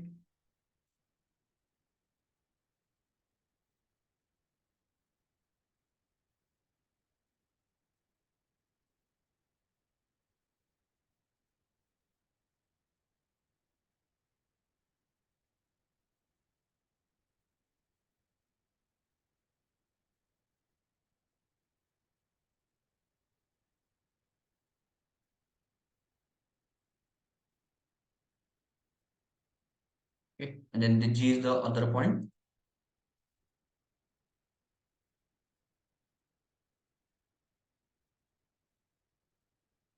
And finally,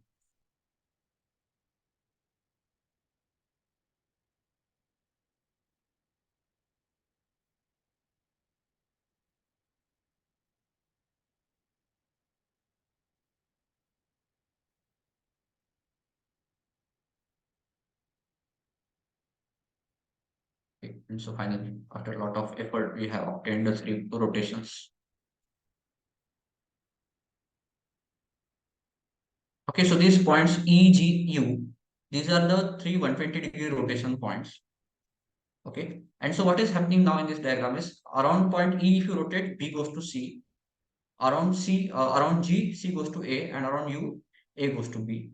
And so, as per the theory, the combined operation of these three rotations is a 360-degree rotation. But we know that when the sum is a 360-degree, it is not a rotation; it's actually a translation, right? So, in other words, if I started with any other point in the plane, let me take a point K, okay? And by the way, because it's a translation, under that translation, B has come back to itself, right? So you see it's a translation of vector 0. So if it's a translation of vector 0, won't every point in the plane come back to itself? So I choose a different point K, and now I'm going to rotate this point K around E with 120 degrees clockwise. So K goes to K dash. I'll rotate K dash around this again by 120 degrees. So K dash is going to K double dash. And in the diagram, you can already see that now if I rotate K dash, K double dash around U, it is going to come back to K. So this, it does not look in the diagram, but K and K triple dash are overlapping here. Both points are in the same location. So what does this mean? That you can choose any point in the plane and it will give you a valid solution. So if I join these 3 points, so I could call this A dash, B dash, C dash. This is one more solution. And if I keep moving this point in the plane, so every triangle that is getting formed is a valid solution. So you have an infinite family of solutions. But I think what is happening here is that there is an infinite family of solutions only because there was one solution to begin with. If you choose any 3 random points PQR in the plane and try to do this construction, like if you do this operation and if you don't come back to the original point, then you will never come, you will never have a solution. So either no solution exists or infinitely many solution exists. And what do you think is a necessary sufficient condition for PQR under which you will always get a solution? Does anybody know that condition? What is the condition that PQR have to satisfy? Only under that condition you are going to get any solution at all. Otherwise, you are going to get zero solutions. PQR is equilateral. Yes, it's equilateral triangle. In the diagram, do you see that? This is an equilateral triangle. So on only if you choose an equilateral triangle for PQR, you will get a solution. And for those who have never seen this before, you can try to derive this. Derive the fact that if on triangle ABC you construct this 120-degree side triangles on all 3 sides, you get an equilateral triangle. Okay, so that is what happens for this case, Raghav. And you can think of similar situation for other cases. Like, for example, consider just to go back to our diagram for a bit. We could consider a situation where I want to construct a quadrilateral. If I draw 90-degree triangles on all the 4 sides, again you are in the same situation, right? We are going to add 4 90-degree constructions. So it will equivalently be a 360-degree rotation, which is not a rotation at all, which is a translation. And so again, you will have either zero solutions or infinite solutions. And again, I'll ask the question that what is the necessary sufficient condition that PQRS have to satisfy? Under this, you'll get infinite solutions. So you can try to answer that question. Okay, is this clear? So yeah, so that is these are some applications of transformation that we are able to see now. We'll continue with some more application next time. Like there are some other construction that you can do, some contest problems that you can solve from INMO or even IMO shortlist, where transformations are very important part of the solution. So we will see all of these things next time. Yeah, I think that's all for today. Thank you. Bye, sir. Thank you, sir. Bye, sir. Thank you, sir. Thanks. Bye. Bye, sir. Sir.